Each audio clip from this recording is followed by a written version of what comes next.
Well, hello everyone. Welcome back to the Private Practice channel where we talk about all things private practice, thriving in private practice, defying the odds. And boy, do I have a treat for you today. Today I have Namdi here, and we are going to talk about how to position your business as the number one option, how to get ranked highly, how to turn Google into a great referral source for your business, for your private practice. This is going to be something that you can apply today and start making a difference in your business today. Okay. So this is what I want for everyone. So in the chat, just say hi so we can say hi, welcome back. Now here's the deal.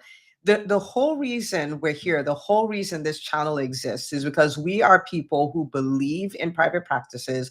We are people in a time when they say private practice is dead. We are like, oh my goodness, we are here to defy the status quo and we're here to thrive. Okay. So I want you to lean all the way in. While you're here, subscribe to the channel.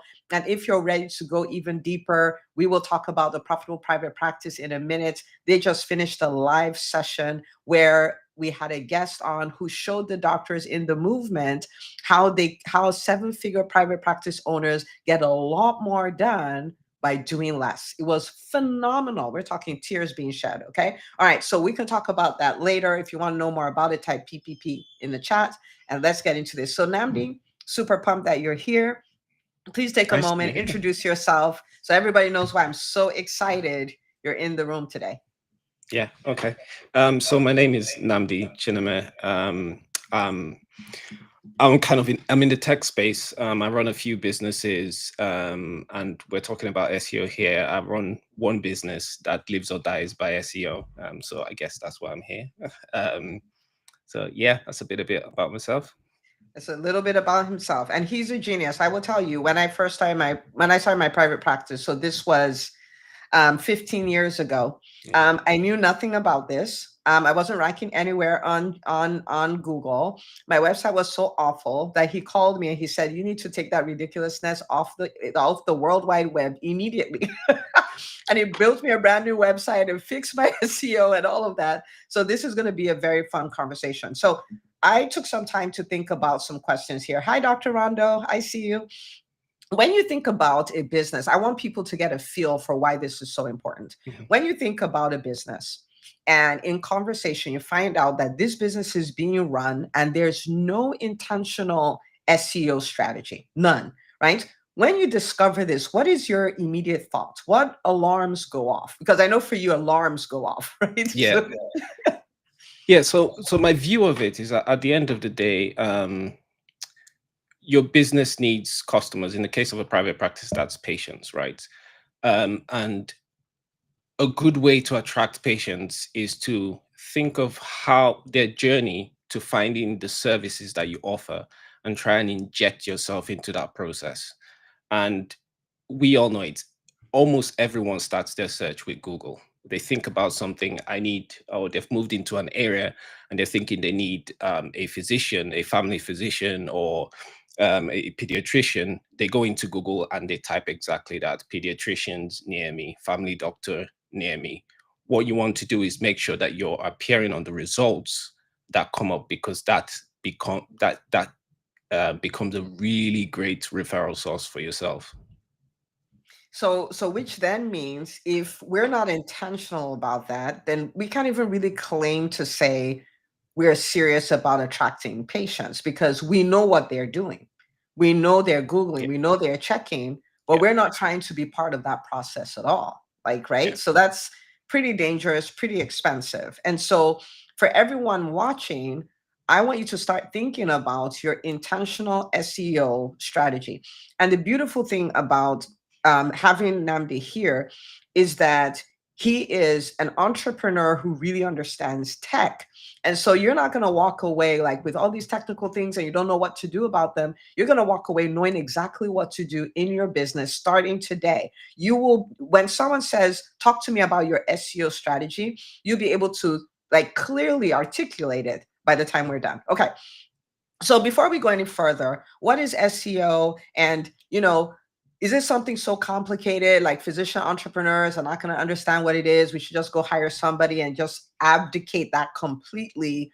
Or is this something that, we can engage in and actually build a strategy around? Yeah, okay. So let's start with the definition. So SEO essentially means search engine optimization. What are search engines? Google and the likes. Most people use Google. There are other search engines like Bing. Um, so SEO is the process of trying to get your website. So it will typically be a website. It could be a Facebook page. It could be a Twitter or X page.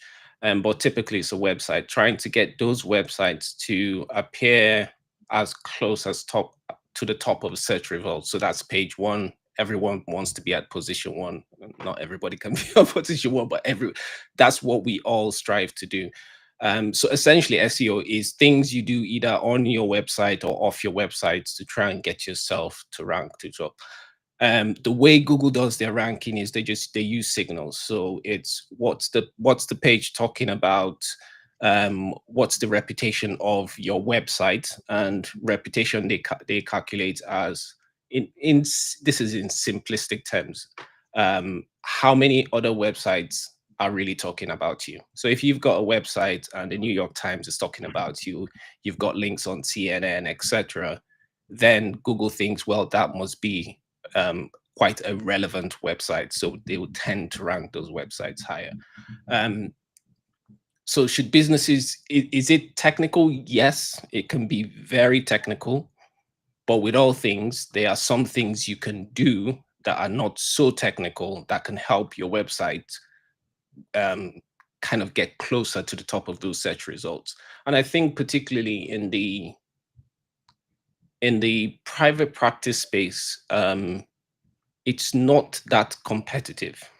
By competitive, I mean there are not so many people trying to rank for the same thing. So if you take, for example, a blender, um, if you are looking for a blender, there are all sorts of Walmart is trying to rank, Target is trying to rank, Amazon is trying to, and these are big players. So it's quite competitive. But from a private practice space, you're essentially in most cases competing with other private practices.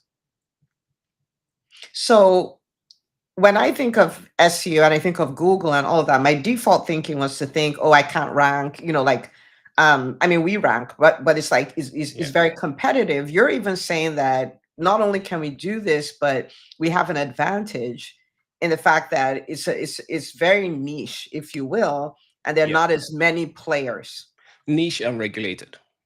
and regulated. A blender is not really regulated. Anyone can sell a blender. Not everyone can have a practice. So it's not as Okay. competitive. All right. So we have an advantage. You can type that in the comments. I have an advantage. Okay. This is the way we're going to start looking at SEO from today. Okay. All right. So before we get into, I know you're going to tell us like a way to start thinking about it, how to build our own strategy. I want to talk about how you've leveraged SEO. You talked about a business that grows or dies by SEO, right? How have you leveraged SEO in that business, and what difference has it made? What has it made possible for you? Really leveraging SEO in your business? Yeah. So the business we run that leverages SEO is a real estate marketing business. And we operate that in quite a few African countries. We're in Nigeria, Ghana, Kenya, Ethiopia, and Uganda. And in the world of real estate marketing, you really live or die by SEO. So the site we run in the US is similar to Zillow. And most people tend to start there if they don't know the brand. And if you've never really searched for property, you don't know any brand. So they would start their search by going to Google and say, oh, I'm looking for a 3-bedroom flat to rent in, I don't know, Georgia, for example. Um, so we had to really go deep and learn how to optimize our website so we rank at the top of search results. Um, because if you think of a business like ours, you're either getting traffic through search engines, paid ads, or maybe some referral sources as well. But when you look at all those channels, the highest quality traffic comes from SEO, because these are people that have gone into Google and said, this is exactly what I'm looking for. Whereas when you're running ads, you're pushing ads to people. You may be pushing ads to people that are maybe just playing around or thinking that they may want to rent at some point. So you end up spending a lot of money and get low quality traffic. SEO is critical because the traffic that comes from that source is extremely high. And when we say high quality traffic, we're referring to people that will come to your website and, in the case of a private practice, become a patient, not somebody that is just browsing the internet casually. So SEO is quite critical. Um, from a financial perspective, SEO tends to be a place where you can invest money upfront and it serves you for many years, right? So take, for example, Ivy League. We haven't invested any funds in SEO in years. So it's the work that we did years ago that is still reaping benefits for the business. However, if you're running paid ads, you have to keep paying for the ads. So that's a key difference between the two of them. Yeah, and so and then we have both, right? So it's better Yeah, quality traffic and it's cheaper. it's cheaper in the long run. Right? So Yeah. cheaper and better quality. So that's a win-win-win situation here. Okay. So if you're sold, I need you to type this in the chat. I'm sold. Okay. Because if we're sold, then we can then tell him how to help us do this. Okay. If you're sold, if you're like, wait a minute, we have an advantage because there's not as much traffic, so we can play some really good games in SEO, and it's higher quality traffic and it's cheaper traffic, then this is a win-win-win-win-win situation, right? And so we're sold. So the thing, so I'm a physician, okay? I understand biology, I understand pediatrics. Yeah. I veered off the medical world to even learn some about business and stuff like this. So I'm here in SEO and I'm hoping that you can break it down in such a way that I and everyone here, right? We can have simple strategies we can start applying today, and actually Mhm. in learning them, if we're ever to work with somebody, we're dangerous enough now, right, to Yeah. ask the right questions and to know Good. when Yeah. people are blowing hot air, which is something that happens a lot in the physician community, because they're like, what do they know? They don't know anything. We'll just tell them whatever and they'll believe, right? But Yeah. not anymore. Okay, so Dr. Toomer says she's sold. Dr. Lola says she's sold. Okay, Makita says it's a win-win-win. All right. Okay. So let's go. Talk to me. What do we do? We're sold. What do we do now? What's the next Okay. step? So the foundation of all of it is figuring out what your patients are searching for. So that's the core. Before you implement any strategy, that's what you need to start figuring out. And what I mean by that is, what are people going to type in Google, using Google as an example? If you're, let's use Ivy League pediatrics as an example, people might be in, I mean, they might have moved into, say, Lawrenceville, and they're going to Google and type pediatricians in Lawrenceville, right? So that's what they're searching for. You need to figure out what people are searching. At some point, I don't know if you still do it, but you were offering the ear piercing service. So from that perspective as well, how are people searching for ear piercing? Are they searching for ear piercing in Lawrenceville, ear piercing near me, etc.? Now, an easy way to figure out what people are searching for is to use Google's autocomplete. So, when you go to Google and you start typing something, I'm going it to shows you, interrupt you. That is so brilliant. yeah, I didn't think of. Okay, go ahead. I'm sorry. That was yeah. good. Okay, keep going. So you go to Google and you type in Google, you could just start the sentence. You could just type pediatrician and see what else it lists as things that people are searching for. And you can start building lists from there.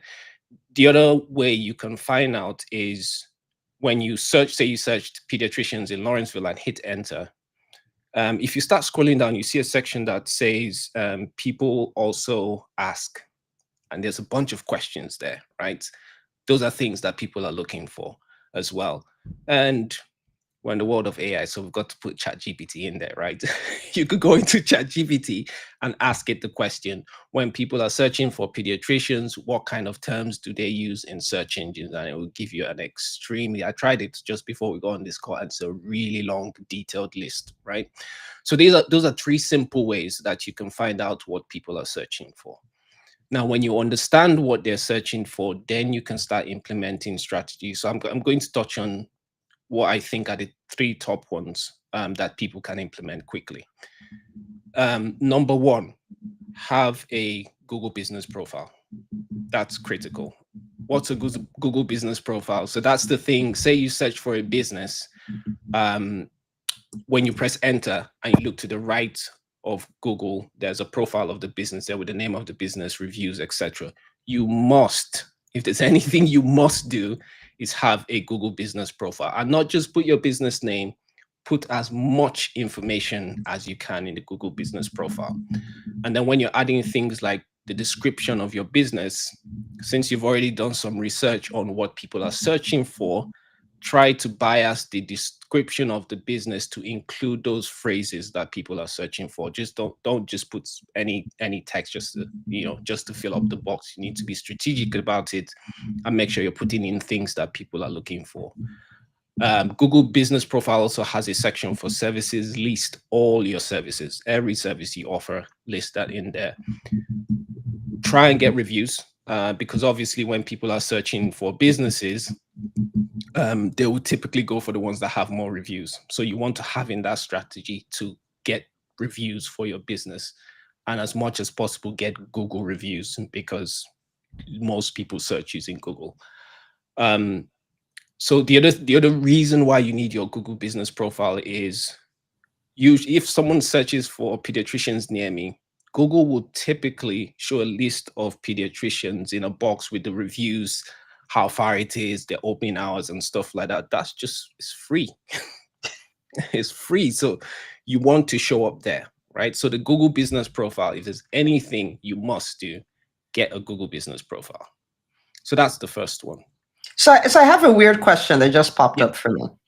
It's not either or, it's and. However, if somebody, as far as SEO goes, if somebody had to choose between a Google business profile and a website, what would your recommendation be? I know it's a bit of a trick question, but The first one I would go for is a Google business profile. Because with the website, you still need to rank it. With the Google business profile, Google is ranking themselves. It's a Google business profile. They'll put it at the top. So, okay. So guys, you have to type this in the chat. You have to type, I got it. Because what he's saying is, if you have a website and you don't have a Google, an optimized, like he described, optimized Google business profile, then you're still not ranking. Like the SEO hasn't even started, right? And so this is so powerful. Dr. Tuma here is asking, does this apply to YouTube as well? Real quick, I know you are going to number 2, but so in your Google business profile, you can link your YouTube channel. So that's one of the things you can add there. Usually a Google business profile is for a business that has a physical location in most cases. I think they do allow some businesses without locations, but primarily it is businesses that have physical locations. all right, good stuff. All right, we're done interrupting. Carry on. Okay, so the second one is having dedicated pages for your services, right? So you go to a lot of physician websites. I've worked with a lot of pharmacies in the UK as well. They will have their homepage and they'll have a services page, and on that services page, you just list out all their services. Don't do that. Don't do that. You need to, because you need to think again. We go back to what people are searching for. So let me give an example. If you were looking for, okay, you just had a newborn baby, you want to pierce their ears, you've gone on Google and you've typed ear piercing near me, right? And you see 2 pages that show up. One of them has the title ear piercing in Lawrenceville, safe, easy, I don't know, affordable, right? And the second one has services. Which will you click? Okay. Right. So for every service, you need to have a dedicated page for it and provide as much information as you can provide about that service, what the service is, what the person should expect when they come, what you use to deliver the service. If there are any FAQs, add FAQs, everything you can add. everything you can create about it. Add pictures if you can about the service. So if you still using the ear piercing one, you could add pictures of the earrings that are used, or if you have a video of the process, you could add that too. So dedicated pages make a big difference. And so you mean not one page with all the services, but No. each service has a page. If you have 5 services, 5 pages, not one Got page it. with 5 services listed in it. Got it. Okay. Yeah. I got it. Because when you're thinking of using your website as a referral source, you've got to think of it from the things that because people don't go on to Google what services does a pediatrician offer. So that page is almost irrelevant unless it's people that actually come on the website and then go to your services page. But that's not what people type on the website, right? In Google. They're looking for specific things. So you should have a specific page for what they're looking for. Got it. Got it. Right. And so I'm thinking, because I'm not that kind of techie. So let's say I had a page that said I had the website, and on a page I had my services. But if you clicked on them, it will go to a complete Yes. page. That's Yes. fine because I Yes. still have That's that fine. complete Yes. page. So Okay. the services page becomes what we would refer to as a category page. It's just showing a list of things. You click on that, or an index page, and it takes you to a dedicated page that has all that information. Got it. Right. Got it. Great stuff. Okay. So the third thing is optimizing your pages for location-based searches. So typically, if you had a practice, say in Lawrenceville, you would still have people coming to your practice from the surrounding towns or cities. So what you want to figure out is, what are those cities and towns? And then when you're creating your pages, you want to add things like, we service people in the following areas, and you list the areas. On the title of your page, you probably want to say ear piercing, Lawrenceville, Duluth. Just list maybe 3 or 4 of the key areas that you cover, because that then makes your pages appear better in Google when people search using. So even though you're in Lawrenceville, someone searches for ear piercing in Duluth, you're kind of still coming up. That really helps your page rank for a wider audience, right? So, and that should apply to your homepage, the services pages, every page that is what we'll call a money page, a page that has something that someone is actually looking for. Say that So you again. want A money page? I like money that. page. So those are the pages that you want to have those optimizations on. So yeah, Okay. those are my top 3, and I think they're simple. They're things that people can look at.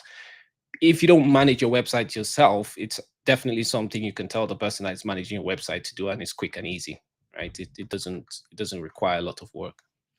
So let's play here. Let's say I don't have like an SEO team or anything like that, right? I have somebody who can make edits on my website, right? I can give them direction and stuff. So I have a business, okay? I have a private practice, and I go in, I optimize my Google profile, my Google business profile, okay? I optimize that, I add the pictures, I list all my services, I get like 200 reviews, I do all of that. And then I have them build out these dedicated pages for every single service, right? And I put as much detail. I'm having the videos. There's like, we're doing all of that. And then I optimize it for locations, which is a very powerful, guys, this is a very powerful thing, because I've seen websites that are really, really beautiful that they don't rank for the city where they are at all. And then when I went to look, the city's not mentioned. Like, other than contact us, this is the address, is not mentioned anywhere, right? So it's very damaging when we don't do this. So if I do these things, what is the likelihood that I would rank on the first page? Okay, so I'm a doctor, I'm a physician entrepreneur, I'm not an SEO guy, right? What are the odds? I think it's high, and again, because I'm not because it's not really it's not as competitive as because when you think of, obviously you don't want to go and search for things or check if you rank for um, physicians or pediatricians in Georgia. You don't cover Georgia, right? Mhm, So when you're mhm, checking your ranking, you need to be a bit more specific, or I don't know, pediatricians in the United States. That's where we're going a bit too broad, right? mhm. You want to check for the specific areas you cover, right? So if you're in Lawrenceville or an area like that, you search for that specific area. The likelihood that you would rank high is quite high. I mean, even just with the Google business profile, you would rank high. We tend to refer to the slot where Google puts its own stuff in as position zero. It's like it doesn't exist. It's right up there, and you can just rank for it just because you have a profile. Beyond that, the likelihood is very high that you'll be ranking for the area. As long as you've done these things, you've optimized your pages, you've put those keywords in, you've created dedicated pages. Because if you don't create the dedicated pages and you're searching, oh, do I rank for ear piercing in Lawrenceville? You probably wouldn't, because you don't Mhm, have a page for it. If you've mhm. created that page, which a lot of people tend to ignore, so the likelihood is high that you would rank for it, because a lot of people will not create dedicated pages. No one wants to create content, but hey, there's AI now. It's easy to create content, right? So the likelihood is very high if you go down that path, but you need to be careful what you are searching for to determine if you rank high for. You need to be searching for things that people actually search for, not just physicians in Georgia. Yeah. People don't tend to search for that. Yeah, that's why you started from where you started from, where you're like the most important thing is looking for what people are What actually people are searching for. actually And you gave searching us some really brilliant way because I was thinking you were going to give us some complicated, thing to go look at and maybe go to Answer the Public and all these places for. and Yeah, autocorrect. And at the bottom of the page, like people related searches, like yeah, anybody could do that, right? yeah. This is so cool. Okay, so in the chat, guys, let me know your biggest takeaway. Let me know if you're like, my goodness, that's it. Like, of course I can do this, right? And we're fortunate. We're not competing with a gazillion people. This is just amazing. Okay. I have a few questions that came up. I want us to address this really quickly. Okay. Dr. Hokehe. Hi, Dr. Hokehe. She said, how would this work for a telemedicine practice in different states? Okay, so this is an online practice, a virtual practice, if you will, in multiple states. What would we do with SEO? So I think the principle is the same. You still need to figure out what people are searching for. So if it's telemedicine, it's unlikely people are using a location-based search term, I would imagine. I'm not sure. It's not an area I've looked into. But one way to figure out what people, so for that, it's probably, I think you can also ask your patients. So you've got a patient on a call, you can ask them, how did you find us? What was your journey? Because the important thing is figuring out what that journey was and inserting yourself into that journey, right? So how did you find us? Did you go on Google? Was it a friend that told you? And you start to see patterns, right? And if they said they searched on Google, then ask them, well, what did you search for? And then you want to optimize your pages for that. It might not be location based, but I don't know. It's not an area I've really looked into. Um, so yeah, And for that as well, since it's virtual, would they do a Google business profile page? Like, would they have one core location and you know what I mean? Like, yeah, there's still a lot of value in having the Google business page, right? okay. Even though when people search, they may see the Google business profile page, but they're not paying attention to the address because it's telemedicine. But Hmm. if you have a location you operate out of, then yes, you should have it. You should create your services as part of your Google business profile. The reviews are critical because Yeah. anyone that comes on there wants to see reviews as well. Um, so yes, they should definitely have a business profile page. Okay, I love it. There you go, Dr. Okay. Okay, Dr. Lola says, so is SEO something that you do once and then you're done, except for minor changes, or something you need to keep doing? Now, to put this in perspective, I do Mm. see that she said she signed up for a monthly service. She said, I started paying, this was earlier in the conversation, I started paying an SEO company monthly. Sounds like this does not have to be done monthly from what you're saying. So there are scenarios where you would pay, and this is particularly where it's a very competitive space. Does it need to be monthly? Probably in the first few years, it can be monthly. And again, all of this depends on how competitive it is in your space. So the business we run, we haven't done much on SEO. The business is 14 years old now. And I think the last time we really had an SEO push was probably 5 years ago. And remember, the business lives or dies by SEO, right? Because we've done so much. But it takes time to do all that work. So the things I've given here are simple things that can be done. SEO can be quite technical and it can take quite some time to get it done. But when it's done, what you then need to carry on investing is not as high as what the amount you invested upfront. In our case, we've stopped for a few years, and we might pick up maybe next year. So it depends. I suppose is the answer to that question. Mm-hmm. So question for you. If I was going to hire an SEO team, if you were going to, don't worry about me, I won't know what to ask them. If you were going to hire an SEO team, right? What are the top three things you would look out for to determine that, oh my goodness, this is a team I want to um, work with, like they're not full of fluff? That's a very difficult question. So let me see. Because I know Definitely, you'll be able to easily see like red flags. Like you will know this person is, they're talking a big game, but yeah. they don't sound like they understand what they're saying enough to give me the result that I want. So I think the number one thing would be evidence of what they've done for other businesses.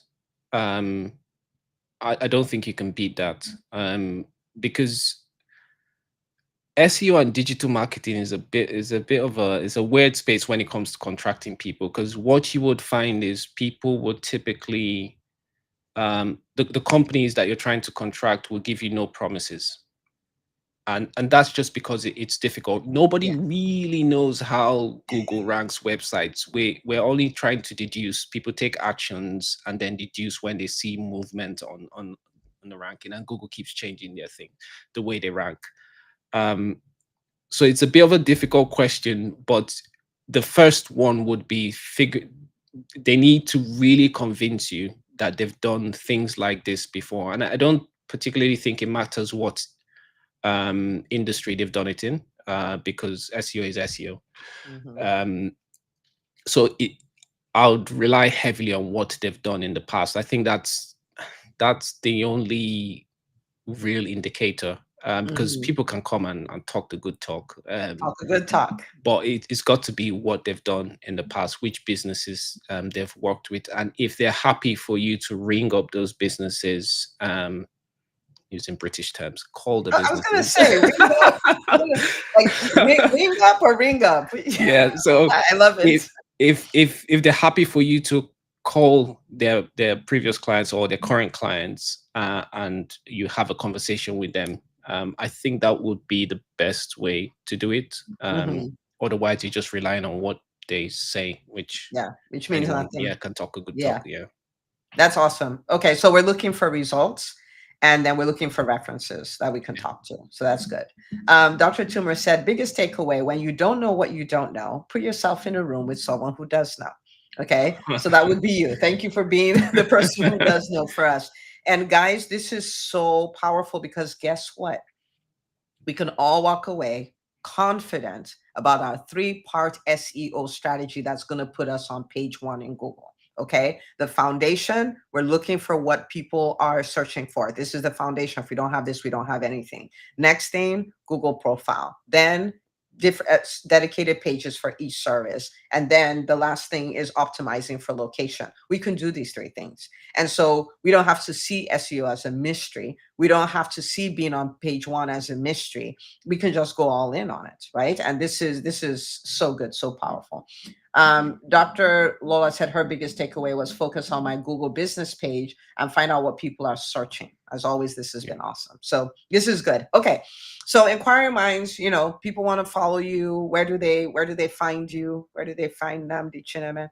Mostly on, well, you can find me on X, and Cinema, and yeah, my email is nchinema@lexoconsulting.com. Okay.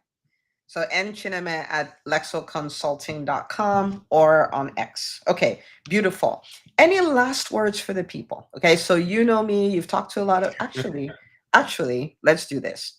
So this is me putting you on the spot. I apologize, but I think you'll be okay. But would you be open to coming into PPPM? I will have them watch this, and then you just come in and run audits of Google business profile pages. Yeah, yeah, could do that. Yeah. Okay. Yeah, that See, would be fun. guys, look. I set them up and we got it. Okay. All right. So in the profitable private practice movement, for those of you in the movement, just say hi in the chat. And what we're going to do is you're going to take this, you're going to take what he said about the Google business profile, and you're going to re-engineer your profile. And then he's going to come and pick profile, he'll pick a few profiles and then put that on the screen and run a real life audit. So you can workshop this in real time and make those Google pages even better and rank even higher. Okay.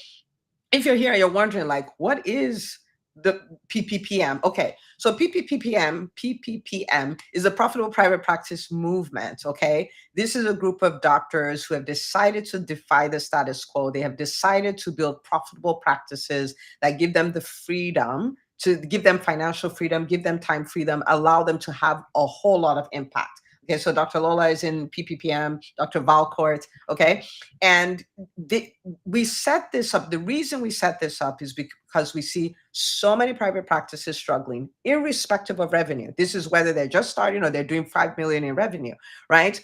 And we said, what can we do to effect a movement of change in the physician community? Okay. And so what we did is we built this where we come in, we focus on these three things. They're five, but the top three. We focus on filling up your schedule so you have all the patients you want. We focus on getting paid for the work you actually do, because seeing patients doesn't mean you got paid. And then we focus on building profitable teams. So the more people you hire, the more impact you have, the more financial freedom, the more time freedom, which is the exact opposite of what typically happens. So we get together every Thursday. We work on our practices, not on our practices. And every week we're making them better. The session today was so, so, so good.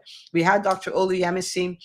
She came in to talk about her personal plan, how she schedules her time. So as a seven-figure private practice owner, she gets a lot more done by doing doing a lot less. It was so good. Okay. So entremd.com/movement. This is something for every single physician who owns a private practice. It is less than the cost of a cappuccino. If you're drinking a cappuccino a day, it's less than that. Okay, so you want to go sign up, you want to be a part of it. This is for everyone. So entremd.com/movement. Okay, all right. So Namdi, any last words for the amazing physicians? You've just changed our lives, because we now no longer have an excuse. We're all going to be on page one. Okay, what last words do you have for us?